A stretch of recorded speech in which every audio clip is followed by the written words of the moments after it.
मुझे याद है 1972 में जुल्फिकार अली भुट्टो ने कहा था कि we will bleed India with 1000 cuts. 1972 की बात है। और उसके बाद आज तक आतंकवादी यहाँ आते गए, हमला करते गए। तो मैं आपके द्वारा देश के जनता को ये बता दूं, याद करने की बात है कि 2001 में पार्लियामेंट पे अटैक हुआ, 13 दिसंबर 2001 में। फिर कालूचक मैसेकर हुआ मई 2002 में। फिर इंडियन इंस्टीट्यूट ऑफ साइंस पे हमला हुआ दिसंबर 2005 में। मुंबई ट्रेन बॉम्बिंग्स हुई जुलाई 2016 में। मुंबई आउटरीच हुआ नवंबर 2008 में। पठानकोट एयरबेस अटैक हुआ 2016 में। उरी टेरर स्ट्राइक हुई सितंबर 2016 में। और पुलवामा सुसाइड बॉम्बिंग हुई 2019 में। तो ये तो चलता रहेगा। और इस संदर्भ में मैं 2-3 सुझाव देना चाहता हूं प्रधानमंत्री जी से।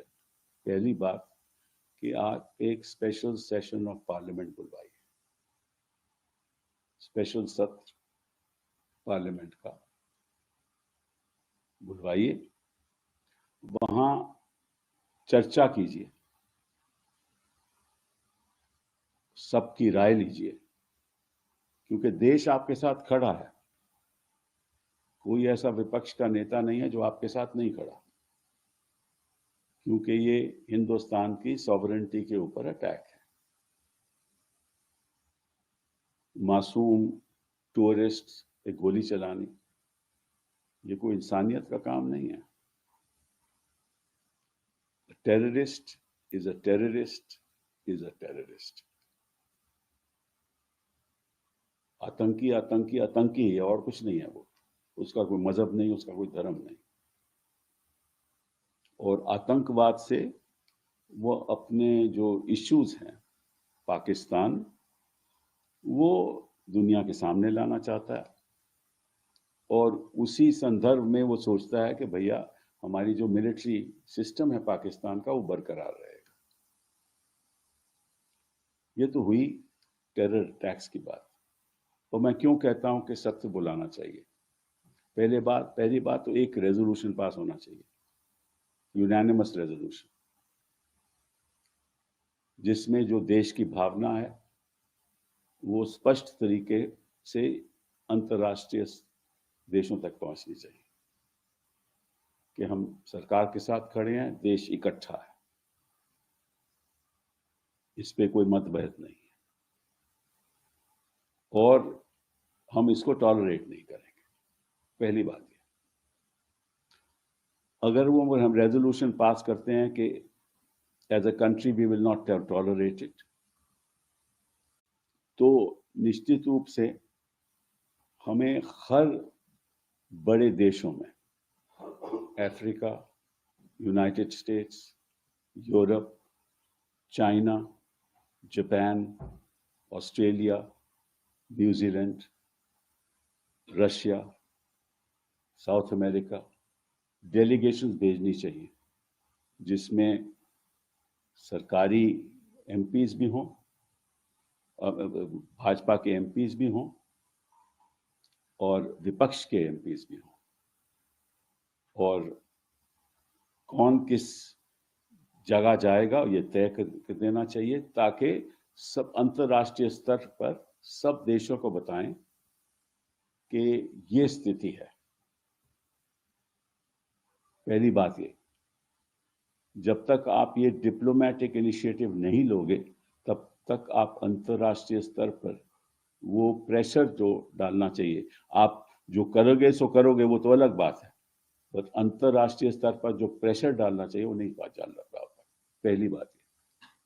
दूसरी बात, पहला तो रेजोल्यूशन, दूसरा दिल्ली। तीसरी बात वो ये है कि जो जो बड़े बड़े देश हैं जो पाकिस्तान के साथ व्यापार करते हैं, उनको कहना चाहिए कि आप हमारी मार्केट में नहीं आओगे, हम आपको इजाजत नहीं देंगे जब तक आप इस व्यापार को बंद नहीं करोगे। जो यूएस बाकी देशों के साथ करता है, आप करिए ना, और देश आपके साथ खड़ा रहेगा। आपको नुकसान थोड़ा बहुत होगा, बट कोई बात नहीं। ये जो वेस्टर्न कंट्रीज हैं, ये जो देश हैं, इनको भी हिंदुस्तान की मार्केट चाहिए, और हर डिप्लोमेटिक इनिशिएटिव में ये बात रखनी चाहिए कि आप अगर हमारी मार्केट चाहते हैं तो ये बंद करो। यूनाइटेड नेशंस द्वारा प्रेशर जाना चाहिए।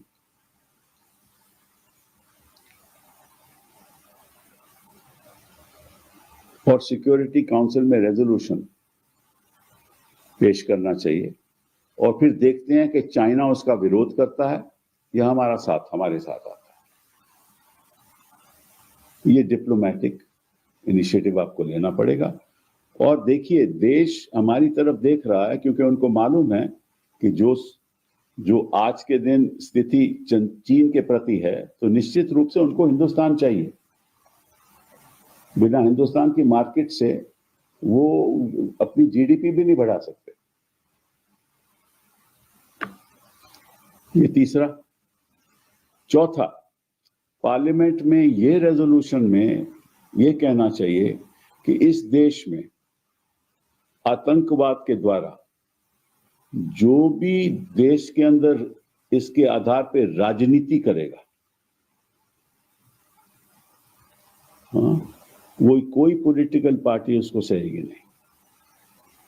ताकि भाजपा के सरकार है, प्रधानमंत्री के द्वारा ये मैसेज जाना चाहिए, ये जो बयानबाजी हो रही है ये मेन स्ट्रीम मीडिया पे, ये उस तरफ जा रही है जो पाकिस्तान चाहता है।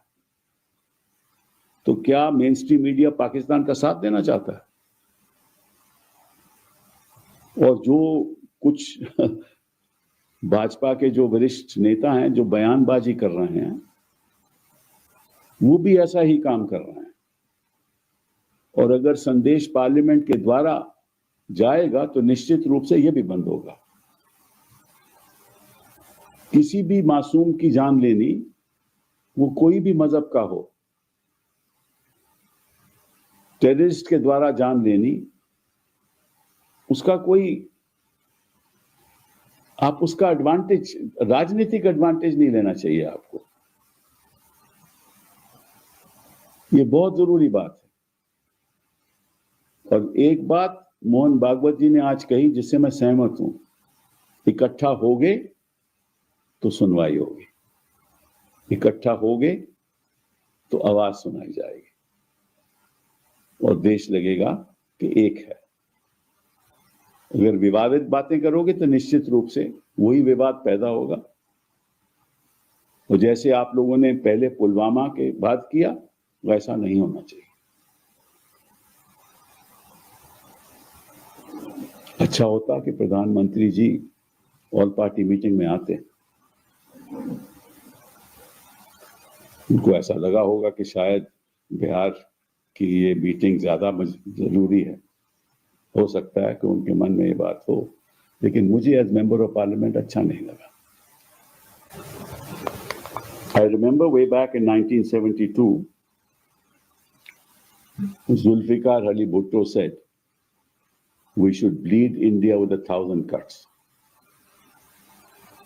And that has been going on since 1972.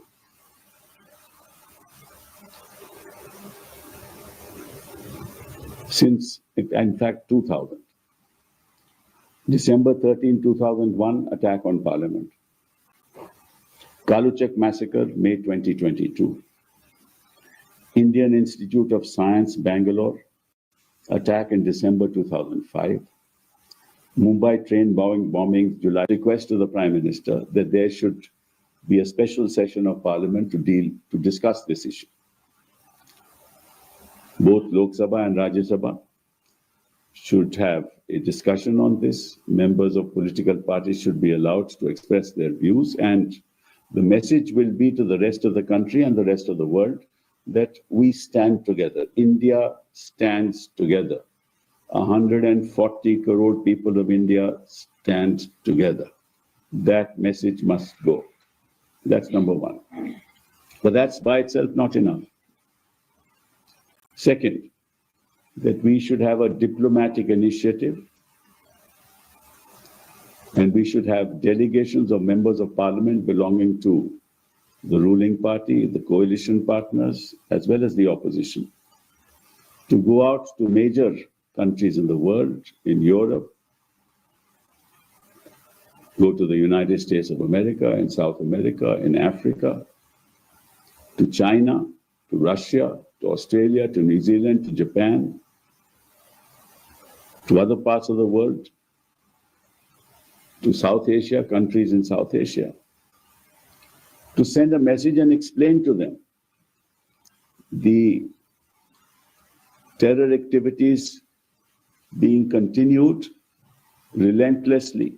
And this is the first time that tourists have been targeted. This has not happened before.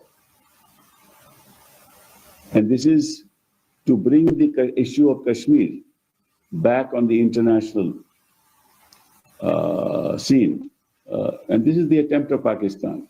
In any case, Pakistan is a failed state. And to continue for the military to have its say in the affairs of Pakistan, this is being done. Number two, so therefore session of parliament, delegations all over the world.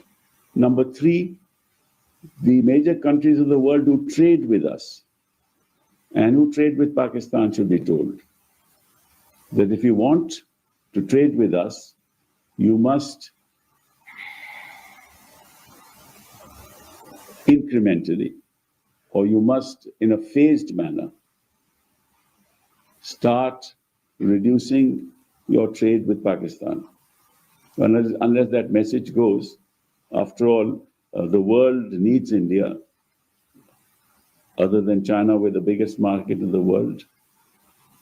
And the fact is that in the present situation, global situation, there is a China plus strategy that the global community is adopting, and that plus is India. So they need India. So certainly we can put pressure. After all, this has been done by the United States in other countries of the world. So that's number three.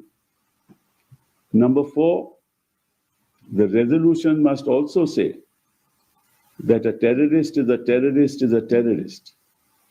He has no religion. And that those belonging to political parties should not use this as an opportunity for political purposes. It was done in Pulwama. It should not happen again. And I'm sorry to say that some members of a political party have already started doing this, and especially the mainstream media. You are actually walking on very dangerous territory. And I agree with Mohan Bhagwatji when he said that, look, we must stand united at this point in time. It's only when we are united that our voice will be heard. We have nothing against the people of Pakistan. We have nothing against anybody else. It is the establishment in Pakistan that is doing this. And in the process, only innocent people are killed. So this must be done. And then one last issue that I want to flag. I remember way back in 2005, we have decided to fence the border. And that fencing to some extent has reduced the infiltration, because in the year 2000, infiltration was in thousands. Today it's in hundreds. About 100, 150 infiltrators today, terrorist infiltrators today. So there is 50% of that border leakage is taking place. There is also a comprehensive integrated border management system. which was started by this government in 2016. And the date for completion was 2018. That was not done. It was extended to 2023. That was not done. It's now been extended to 2025. So in the resolution in Parliament, we must also stand together and say, no matter how much money is required, this comprehensive integrated border management system must be completed as soon as possible with the latest technologies. And if Israel can identify people that come across the border, why can't we? And that the requirement for this should be met with by the government, and all parties will support it.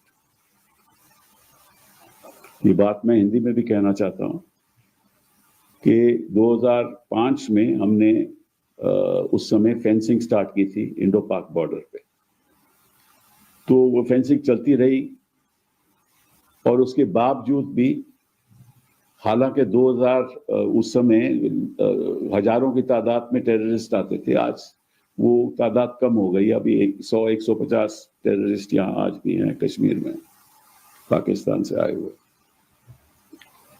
तो कम हो गए हैं, लेकिन फिर भी 20-30% fencing में कमी है। उसके बाद 2016 में इस सरकार ने निर्णय लिया कि हम यहाँ एक comprehensive integrated border management system को लागू करेंगे, और 2018 तक वो कंप्लीट होना था, लेकिन उसकी डेट बढ़ाई गई, 2023 की गई, अब उसकी डेट बढ़ाकर 2025 कर दी गई है। ये क्यों हुआ है ये मैं नहीं जानता, लेकिन उस रेजोल्यूशन में ये भी तय होना चाहिए कि जल्द से जल्द this comprehensive integrated border management system complete होना चाहिए, और जो भी उसमें लागत की जरूरत है सभी सहमति के साथ कहेंगे कि हाँ इसको जल्द से जल्द करिए और लेटेस्ट टेक्नोलॉजी का इस्तेमाल कीजिए। आफ्टर ऑल जो इजराइल है वो भी अपने बॉर्डर पे हमास के लोगों को नहीं आने देता, तुरंत उनको पता चल जाता है। तो there are sensor, there are imagings. होता क्या है कि यहाँ जब बर्फ पड़ती है, 15-15 फुट की बर्फ पड़ती है कश्मीर में, तो फेंसिंग भी टूट जाती है, तो उस समय ये सिस्टम वर्क नहीं करते। तो कोई ऐसा साधन हमें तैयार करना पड़ेगा, और जिसमें जो भी पैसा लगे वो सबके सहमति के साथ उसका हमें सपोर्ट करना चाहिए। ये भी बहुत एक जरूरी बात है, क्योंकि आतंकवादी तो वहीं से आ सकते हैं ना। बहुत बहुत धन्यवाद।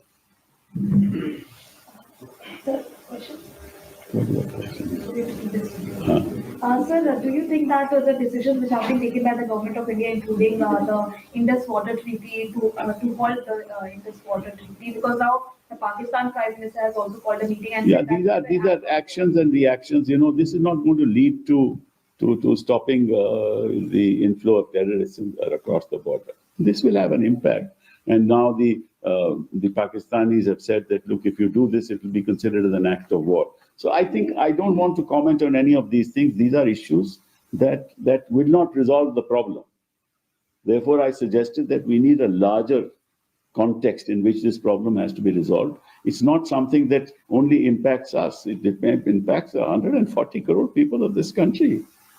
And not only that, it sort of it makes the entire environment toxic, both inside and outside India. And that's the way forward for India, is to have a multi-pronged approach to this. And as I have suggested, this is the beginning. Others can also suggest a lot of things, but this should be done because India stands as one today. Sir, कल diplomats को बुलाया गया, जो है विदेश मंत्रालय में, उनको सारी जानकारी दी गई कि जो भारत कदम उठा, क्या इस तरीके की और बैठकें करके भी पहले भारत को इनिशिएट करना चाहिए कि हम आगे क्या करना चाहिए? जो मैंने तभी तो बोला ना, रोड मैप जो है कल किया, जो उस कदम को आप कैसे देखते हैं? नहीं, वो अच्छी बात है, लेकिन इससे ये काफी नहीं है। मैंने जैसे बोला ना कि हमें हमारी डेलीगेशन जानी चाहिए, देश को बताना चाहिए कि ये लोग करते क्या हैं और इनका मकसद क्या है, ठीक है ना। और जो रेटोरिक है वो कम होना चाहिए, मैं समझता हूँ।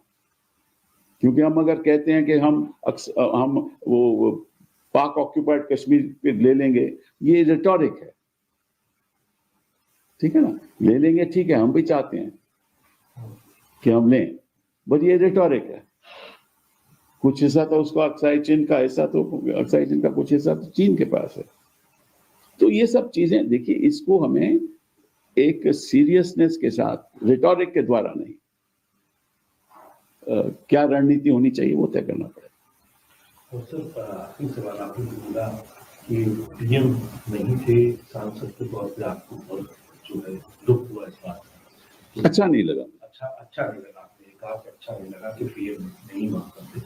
आपको लगता है कि पीएम बिहार में अंग्रेजी बोल के अंतर्राष्ट्रीय स्तर पे मैसेज देना है, बिहारी लोग तो नहीं समझे ना, तो यहाँ से भी दे सकते थे, मैसेज अच्छा जाता है यहाँ से, उसको कैसे देखते हैं आप? क्योंकि सर इससे पहले जब कभी भी इस तरीके की बातें हुई, कारगिल हुआ, और तो पहले प्रधानमंत्री खुद सब जगह बैठकों में रहे हैं, तो आपको लगता है कि अगर और अच्छा सीरियसनेस होती एक नहीं, मैं ये नहीं कहता कि सीरियस नहीं, ये नहीं मैं कहता सीरियस नहीं है, लेकिन इनकी जो प्रेफरेंसेस थी, जो प्रायोरिटी थी, वो बैठक में होनी चाहिए थी। प्रायोरिटी एक भाषण देने की बिहार में इतनी जरूरत नहीं थी, लेकिन ये मेरी अपनी राय है, ये कुछ लोग सहमत होंगे, कुछ लोग नहीं होंगे, मैं तो अपनी राय बता रहा हूँ।